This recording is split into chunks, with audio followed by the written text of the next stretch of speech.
oyun oyuncaq deyil. Oyun həyatdır. Həyat oyun oynamağı xoşlayır.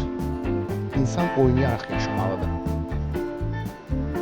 Təlim insanların oyuna yaxın olduğunu, açıq olduğunu göstərdiyinə görə maraqlı oldu.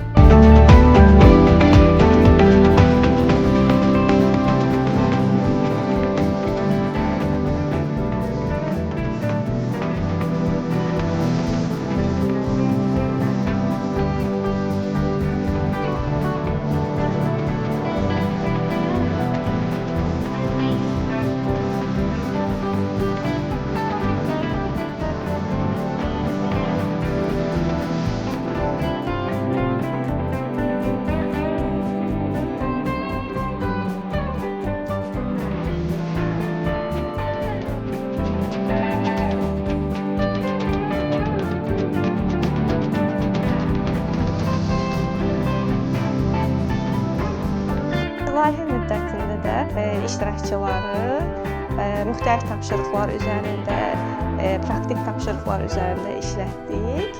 Onlar həm şagird rolunda, həm müəllim rolunda bu tapşırıqları icra etdilər.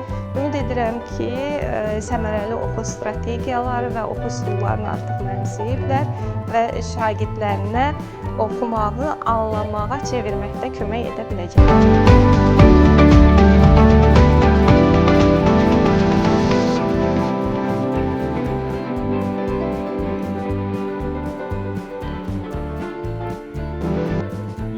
Texnologiyaları, yeni oyun metodları öyrəndik ki, bunlardan biri də məhz rollu oyunlar idi.